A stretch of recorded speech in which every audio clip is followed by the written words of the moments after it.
गणेशाय नमः। ॐ नमः भगवते वासुदेवाय। नारायणं नमस्कृत्यं नरं चैव नरोत्तमं देवी सरस्वती व्यासं ततो मुदीरयेत्। मूकं करोति वाचालं पङ्गुं लङ्घयते गिरिं।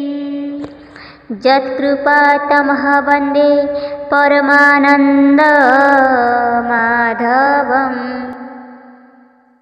भागवत महापुराण तृतीय स्कंद द्वितीय अध्याय। शुक उवाच एमन्ते विदुर वचन शुणि उद्भव हत ज्ञान। कृष्णचरणे चित्त देई उत्कण्ठे न पारई कही। 5 बरसे तार मात प्रातः भजने डाके सुत। कृष्ण सेवारे देई मन उद्भव न करे भोजन।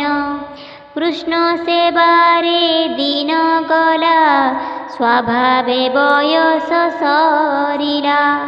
विदुर वाक्य शुणि कने वचन न स्फुरे बदने। कृष्ण चरणे देई मन मुहूर्ते रहिला मौन। तक्षणे देह भाव छाड़ी कृष्ण भक्ति जले बुड़ी। कृष्ण चरण सुधा पान करी पाइला दिव्य ज्ञान। पुलक हेला रोम राजी अश्रु मुंचई चक्षु बुझी। ध्याने होइला पुण्य काम स्नेह सलिले कला स्नान। ध्यान छड़ाई कृष्ण पादे पुणी मिलिला देह मधे। बेनी लोचन घसी करे निश्वास छाड़ी खरतरे। विदुर मुख चाहि दुखे उद्धव कहे अश्रुमुखे। उद्धव उवाच जादव मध्ये कृष्ण थाई सूर्यर प्राय प्रकाशई। से सूर्यास्त चढ़े गला निबिड़तम प्रकाशिला। मुएबे अति दुख शोके पड़िछि अजगर मुखे। आंभ कुशल काहियार कहिबि शुण हे विदुर। संसार मध्ये जेते जन सर्वे होइले भाग्यहीन। देख भाग्य जदुवंश बालक प्राय बुद्धिभ्रंश। बसंती कृष्ण अंग संगे रात्र दिवस अनुरागे। ताहांकु केहि न जानिले चंद्र कुमीन जेने जड़े। जादवे कृष्ण संग मेळे दिन हरंती कुतूहले। संगते पाई नर हरि देखंती अनादर करी। अति निपुण से अटंती ज्ञानी हेले हे न जानती। जार माया रे अन्य जने वैरी भाव चिंती मने। कृष्णर माया बळे ग्रंथि मनुष्य प्राय से मनंती। प्राणी कतोप बळ चाही नयने शरीर देखाई। पुणी हरिले निज अंग प्राणिक चक्षु घेनी संग।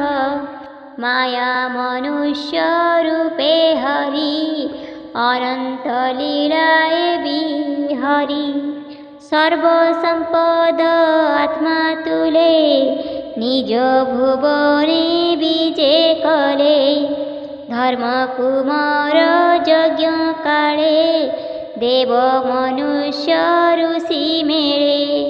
जे रूप देखी तोष मने कैवल्य लभिले लोचने। ब्रह्मा सर्जना जेणु नोहि तेणु सकल मन मोहि। जे कृष्ण अनुराग मुख सुंदर हास रंग रेख। तेणे मोहित चित्त धरी मोक्ष लभिले ब्रज नारी। से शांत रूप एक रूपी बसई सर्वभूते व्यापी। तार विभूति देवगण पूजन्ति ताहार चरण।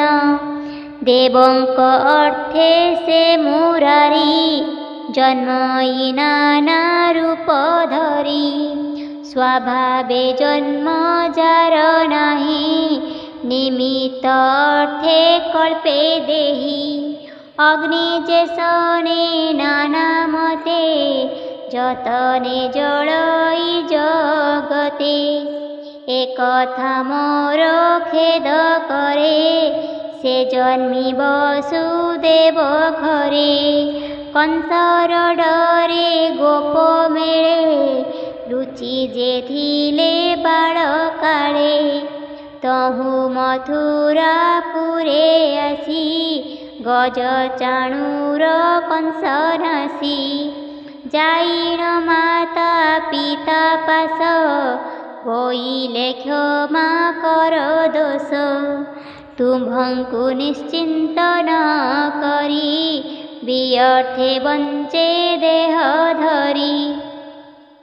से कथा विडंबन मते हृदय दहे अविरते। तार चरण रेणु गंध अघ्राण करी नासारंध्र। केता पाशोरी पारे चित सुदृढ़ योगाभ्यासे नित्य। भूमिर भार नाशार्थे ताहार जन्म ए जगते। तुम्भे तो देखी अछ डोळे धर्मनंदन यज्ञ काले। जाहांकु शिशुपाल निंदी तक्षणे तार देहे भेदी।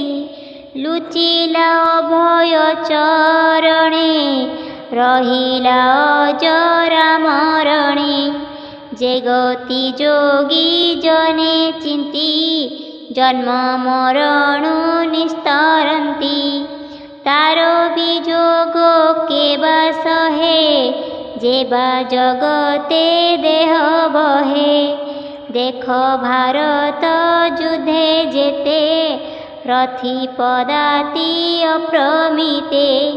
भूलो के जेते वीर थिले मरणे ता मुख देखिले। अर्जुन बाणे क्षीण होई पशिले तार देहे जाई। त्रिलोक्यनाथ से अनंत स्वभावे कमलार कांत। त्रिदश देवे ता चरणे सेवा करन्ति अनुक्षणे। जार समान बाधिक नाही ए चतुर्दश लोक। से पुणी स्थापी राजपदे पूजिला उग्र सेनापदे। भृत्यर कृत्य अटे जेहु ताहांकु आज्ञा मागे सेहु। एक कथा देखी हे विदुर अति दुखित चित मोर। देख पूतना धात्री रूपे स्तन निवेशी तार मुखे। क्षीर करल संगे देई ପଶିଲା ତାର ଦେହେ ଯାଇ। ସେ ଦୟାନିଧିର ଚରଣ କେବା ନ ପଶିଲା ଶରଣ। ଯେତେ ଅସୁର ଏ ଜଗତେ ନସିଲେ ଗୋବିନ୍ଦର ହସ୍ତେ। ଗରୁଡ଼ କନ୍ଧେ ତାକୁ ଚାହିଁ ପଶିଲେ ତାର ଦେହେ ଯାଇ। ସେ ଭାଗବତ ମଧ୍ୟେ ସାର କିୟ ବା ଦେବା ପଟାନ୍ତର। କଂସ ରାଜାର ବନ୍ଦୀ ଘରେ ଜନ୍ମିଲା ଦେବକୀ ଉଦରେ। ବ୍ରହ୍ମାଙ୍କ ବୋଲେ ହୃଷିକେଶ ଧରଣୀ ଭାର କଲେ ନାଶ। ସେ ବସୁଦେବ କଂସ ଡରେ ନେଇ ଥୋଇଲା ନନ୍ଦ ଘରେ। ଗୋପତେ ସଙ୍ଗ ହଳଧର ବଢ଼ିଲେ 11 ବର୍ଷର।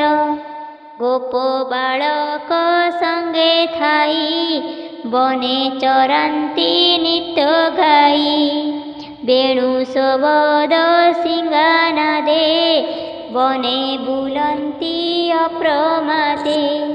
ଯମୁନା କୂଳେ ଥାଇ ନିତ୍ୟ ଭୃଙ୍ଗ କୋକିଳ ନାଦ ଗୀତେ।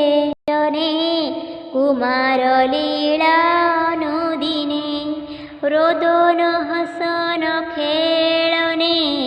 ନିରତେ ବସେ ତାଙ୍କ ମନେ ବାଳ ସିଂହର ପ୍ରାୟ ଚାହେଁ। ଯେ କାଳେ ଯେ ଲୀଳା ଦେଖାଏ ଦିନକୁ ଦିନ ଶୋଭାବନ୍ତ। ବନେ ବୁଲଇ ନନ୍ଦସୁତ ଗୋଧନ ଘେନି ଗୋପ ସଙ୍ଗେ।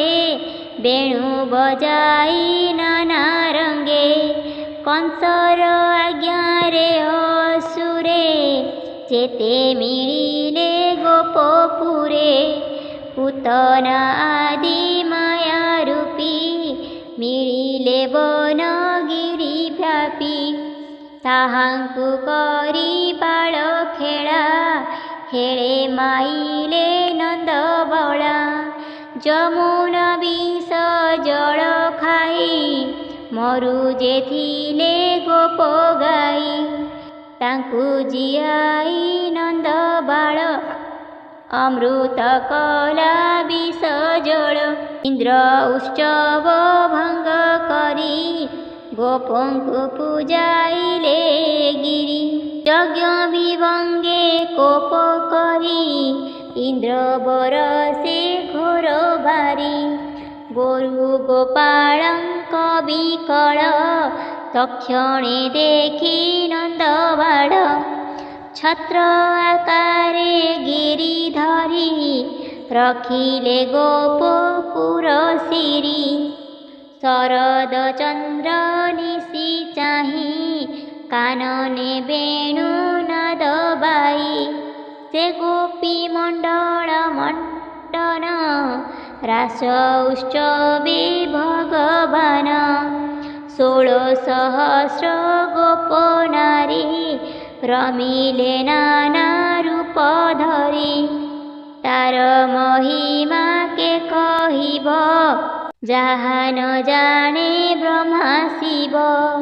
ସେ ହରି ଚରଣ କମଳେ ସୁଜନେ ଚିନ୍ତ ଧ୍ୟାନ ବଳେ।